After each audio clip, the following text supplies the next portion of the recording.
देश और दुनिया के अंदर जब हरियाणा का नाम आता है तो लोगों की सांसें रुक जाती हैं और एक नजर देखने को मजबूर हो जाते हैं कि ऐसा क्या कुछ अब हरियाणा लेकर आ रहा है। जी हाँ।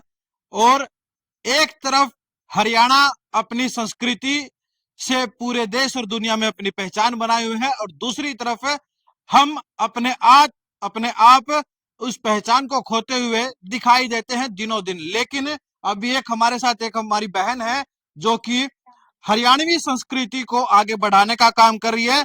हरियाणा एक, हरियाणवी एक का जो नारा हम बार बार सुनते आए हैं, उस नारे को असल में जो चलाने का काम कर रही है, लोगों को बताने का काम कर रही है, वो एक हमारी बहन है ममता शर्मा। वो अभी हमारे साथ है तो उनसे बातचीत करेंगे। आखिरकार ये सफर शुरू कैसे हुआ और यहां तक कैसे पहुंची। अखंड भारत की आवाज के दर्शकों को मेरी प्यार भरी दिल दे मीठी मीठी राम राम। हरियाणा इस संस्कृति को दिनों दिन लोग भूलते जा रहे हैं, पश्चिमी सभ्यता की तरफ जा रहे हैं। जो रील्स की दुनिया में कहूं तो आज के टाइम में रील्स की दुनिया है और रील्स की दुनिया में जो लड़कों का तो पता नहीं, लेकिन लड़कियों का छोटे छोटे कपड़े पहन के पता नहीं किस किस प्रकार से वो अपने आप को वायरल करने की कोशिश करती है। लेकिन आपकी एक अलग पहचान हरियाणा के अंदर और हरियाणा से बाहर भी एक नई पहचान देने का आप काम कर रही हैं। ये संघर्ष कैसे शुरू। जी, ये संघर्ष तो बहुत बड़ा है और आपने पूरा इंटरव्यू मैं दूंगी, पूरी अपनी संघर्ष की कहानी स्टोरी सुनाऊंगी कि बहुत ही हार्ड वर्क मैंने जो करा है ना, कि मेरी बहन मेरे भाई मैं सब हाथ जोड़ कर न्यू कहूँ, अगर उल्टे काम ना करोगे, अगर अगर मेहनत करोगे ना तो अपनी मंजिल पर पहुंच सको हो। इतनी मेहनत करो कि उसका फल देने खातर भगवान भी मजबूर हो जाओ। सफर कैसे शुरू हुआ, कब आपके समझ में आया कि आप इस प्रकार से आप हरियाणवी संस्कृति को आप आगे बढ़ाओगे। हरियाणवी संस्कृति को तो आगे बढ़ाओगे बढ़ाओगे और सबसे बड़ी बात है हरियाणा के अंदर कलाकारों की कमी नहीं है। आप लोग देख सकते हो किस प्रकार से सर के ऊपर पहले गिलास रखा, गिलास के ऊपर सिलेंडर रखा और सिलेंडर के ऊपर दो मटके रखे। तो ये बैलेंस कैसे करते हो, कितना समय कितने सालों का ये संघर्ष है। ये तो सर मेरा है ना नाचन गान का टैलेंट का मैं पार्टिसिपेट करा करती स्कूलों में, बचपन ते बालकपन ते मेरा यो खटका घना को सूता लाग रहा है।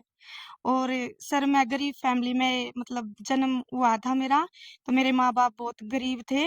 तो मेरा न्यू थी जैसे मैं चाहे पुलिस ऑफिसर बनूं, देखो सर सपना देखने का हक सब ना हो, चाहे हम गरीब हो चाहे हम अमीर हो। तो मेरा न्यू थी कि है ना मैं पढ़ाई करूंगी और मैं पढ़ने में भी ठीक थी, खेला में भी ठीक थी। तो मेरा पापा नु क्या करता कि है ना इतने रुपये थोड़ी ना अपने दौरे में तनी इतनी आगे बढ़ा दूं। तो मैं कहा ठीक है, मैं पढ़ लिख कर दूंगी। मैं कहा पापा कुछ, तो बोले ठीक है। फिर है ना मेरा एक कोई ताऊ था, वो बोला कि है ना न्यू न्यू उड़ा है, रिश्ता आ रहा है, न्यू है फलान है, 10वीं क्लास में होगी छोरी ब्याह दो। तो मैंने फिर भी शर्माई को ने मैंने अपने पापा तक मैं कहा पापा कम तक अगर तुम नाड़ नहीं बढ़ाता तो आगला मतलब ऐसा देख दे कि जो आगे मेरा मतलब कुछ मेरी सपोर्ट करवा दे, मैंने पढ़ा दे, मैंने लिखा दे, जमींदारे में मत ब्याह है। तो उन्हें बोला अगर मैं फौज पुलिस का ब्याहूंगा ना तो उसने इतना रुपया चाहिएगा, तो मैं नहीं कर सकता हूँ यो। तो फिर भी मैंने अपनी मतलब सोच ली थी कि है ना संघर्ष तो करना पड़ेगा, क्योंकि ये मैंने एक परीक्षा सोच रखी थी अपनी बालकपन से ही। फिर मैं अपने घर मतलब भाई अपने ससुराल में आई, मैंने आड़े भी बहुत संघर्ष करा।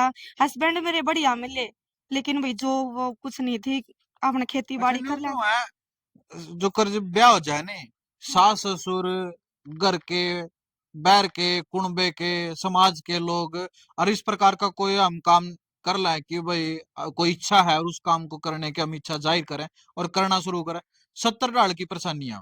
70 डाल की सर आते फिर मेरे मतलब 2 बच्चे हो गए थे, तो मैं उनमें लाग गई थी। तो फिर सर हमने बहुत मेहनत करी हस्बैंड वाइफ ने, लेकिन वो नहीं कहा करें कि जिस भी काम में हाथ डालते ना उससे काम में नुकसान होया करता है। वो भी एक परीक्षा है समझी मैंने कि भाई भगवान की ये इच्छा है या भी। फिर मैंने यो इंस्टाग्राम देखा, सोशल मीडिया देखा, तो मैंने सोची क्यों ना मेरे घर का भी खर्चा लकड़ेगा, रोजगार भी मिलेगा और तू अपनी संस्कृति ने बढ़ा। क्योंकि यह संस्कृति तो मेरा बालकपन ते रोंग रोंग में जम रही थी। तो बस वो नहीं मेरे खून में रम रही थी। तो फिर सर मैंने इंस्टाग्राम पे वीडियो डाली, तो वो वीडियो मेरी बहुत बहुत मतलब इंस्टाग्राम एक संजीवनी के रूप में काम करे इंस्टाग्राम ने। सोशल मीडिया में। कलाकार आप थे, कला आपके पास थी, सोशल मीडिया का बड़ा भरपूर सहयोग मिला आपको। सोशल मीडिया में बहुत ताकत है सर, क्योंकि मैंने बाहर की परमिशन नहीं थी, मैं घर पे बैठी अपना काम चला रही थी। तो फिर जब मेरी वीडियो वायरल हुई तो फिर वो समाज पाछा पड़ गया। न्यू है इस लाइन में लकड़गी, या तो इसी है, डिफाल्टर है, न्यू है। घरा बैठे भी नहीं काम करते सवाए मतलब किसी। समाज के ठेकेदार अपने हाँ, बात उल्टी रोल सीधी रोल कहने हाँ, लगे। रोल आ गया उनका हम्म। करड़ा। तो फिर जुकर मैं घूंघट करके भी, आज भी मैं घूंघट करके लकड़ू, बड़े छोटा का मान करूं मैं लकड़ती नु क्या करते जुकर ने किसी ने देखा करे नु, कोई मदारी मुदूरी आ रहा हो, पूरी पब्लिक उसके कहना देखा करे, देखो इस नजर से मैंने देखने लगे थे कि ब्राह्मण ने के कांड कर रखा है। तो मैंने हार नहीं मानी, मैं अकेली भी पड़ गई थी, घर वाले, सासरे वाले, समाज कति सब ने अकेली छोड़ दी थी हैं। और अगर मान लो मैं मेरा काम फ्लॉप हो जाता तो मैं गोली फांसी खान खातर मजबूर होऊंगे, क्योंकि समाज मेरा पाछा पड़ लिया था, बनेगी या स्टार, बनेगी या एक्टरनी है। तो फिर ये परमात्मा ने तो सुन ले।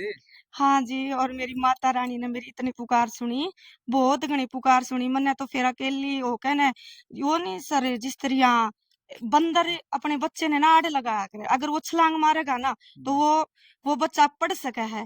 लेकिन मैंने उसकी रीस नहीं करी, मैंने जिस तरह बिल्ली अपने बच्चे ने मुंह में पकड़ा करे ना, बस न्यू ध्यान लगा परमात्मा में कि मैं पढ़ू या ना पढ़ू, तू मेरा हाथ पकड़। और मेरा आज माता रानी ने बहुत सारा मतलब इस दुनिया में नाम कर दिया।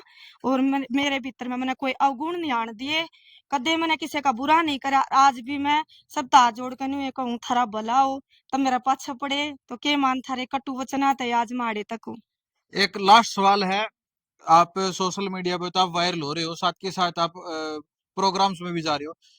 सबसे पहला प्रोग्राम और अब वो 13 तारीख वाला प्रोग्राम रोहतक वाला, उसके बीच में संघर्ष जो हुआ वो तो हुआ, लेकिन 2 लाइनों में यदि बात हो तो क्या होगी? सर सबसे पहला एक प्रोग्राम मेरा माता रानी ने कति साथ चढ़ा दिया था, गीता जयंती का। इंटरनेशनल स्टेज है सर, वो सबने बेरा है। वो 3 साल हो गए लगातार, ना 2 साल हो गए लगातार मैं उस स्टेज ने छू हूँ। और उसके बाद पटना, बिहार, फ्लाइट, मतलब हर जगह, मतलब मैंने मान सम्मान सारे स्टेज के चरण छू लिए हैं।